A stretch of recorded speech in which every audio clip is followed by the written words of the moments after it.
क्या आप तसव्वुर कर सकते हैं कि एक कुत्ता अपने मालिक के मरने के बाद भी 9 साल तक उसका इंतजार करता रहे? क्या आप जानते हैं कि जापान के कुत्तों में ऐसी क्या खास बात है जो उन्हें पूरी दुनिया से अलग बनाती है? अकीता इनू और शिबा इनू देखने में एक जैसे लगते हैं, लेकिन उनमें जमीन आसमान का फर्क क्यों है?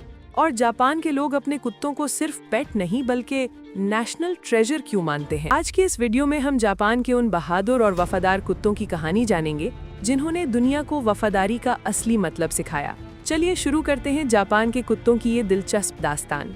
दोस्तों, जापान एक ऐसा मुल्क है जहां कुत्तों को सिर्फ जानवर नहीं समझा जाता, बल्कि वहां की तहजीब और हिस्ट्री का हिस्सा माना जाता है। जापान के असली कुत्तों को निहोन केन कहा जाता है, जिसका मतलब है जापान के खालिस कुत्ते। इनमें 6 मेन ब्रीड्स हैं, लेकिन आज हम सबसे मशहूर ब्रीड्स की बात करेंगे, जिनका नाम है अकीता इनू और शिबा इनू। सबसे पहले बात करते हैं उस कुत्ते की जो इंटरनेट पर सबसे ज्यादा मशहूर है, और वो है Shiba Inu. Shiba Inu Japan का सबसे पुराना और सबसे छोटा कुत्ता है, लेकिन इसके साइज पर मत जाइएगा, क्योंकि इसके अंदर एक शेर का दिल धड़कता है। शिबा इनू पुराने जमाने में बर्ड्स और छोटे जानवरों के शिकार के लिए इस्तेमाल होता था। इनकी सबसे बड़ी खासियत इनकी आजाद तबीयत है।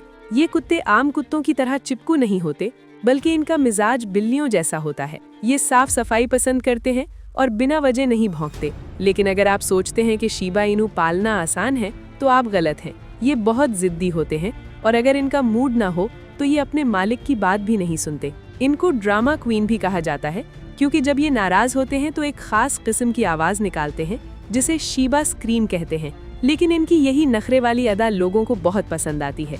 अब हम बात करते हैं उस ब्रीड की जो ताकत और शान में सबका बाप है, और वो है अकीता इनू। अकीता इनू जापान का सबसे बड़ा कुत्ता है, और इसे बेर हंटर यानी भालू का शिकार करने वाला कुत्ता कहा जाता है। पुराने वक्त में जापान के सैमुराई लोग अकीता इनू को अपने साथ रखते थे।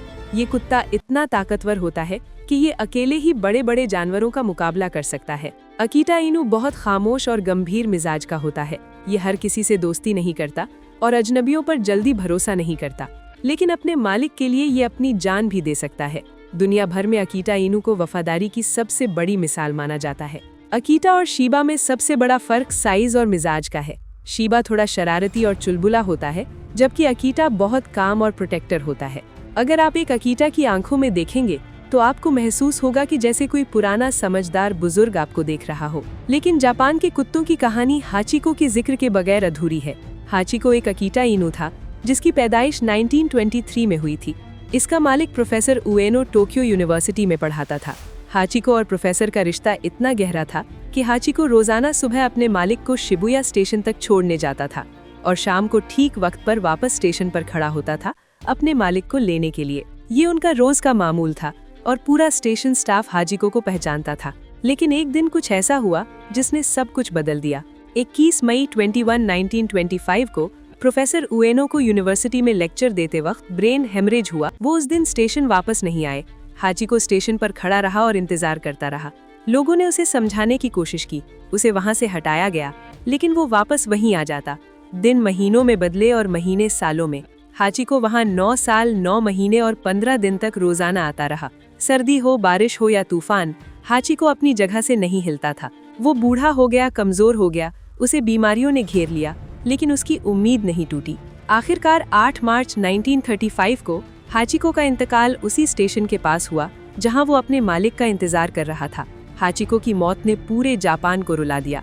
आज भी शिबुया स्टेशन पर हाचिको का स्टैचू लगा हुआ है, जो दुनिया भर के लवर्स के लिए एक पिलग्रिमेज साइट है। ये कहानी सिर्फ एक कुत्ते की नहीं है, ये कहानी उस जज्बे की है जो इंसान और जानवर के दरमियान होता है। जापान के कुत्ते हमें सिखाते हैं कि वफादारी कोई कॉन्ट्रैक्ट नहीं होती, ये वो रिश्ता है जो रूह से जुड़ा होता है। चाहे वो जिद्दी शिबा इनू हो जो अपने तरीके से प्यार करता है, या वो खामोश अकीता इनू हो जो बिना कुछ कहे सब कुछ कह जाता है। अगर आप कभी जापान के इन कुत्तों को पालने का सोचें तो याद रखिएगा, इन्हें सिर्फ खाना और छत नहीं चाहिए, इन्हें आपकी रिस्पेक्ट चाहिए।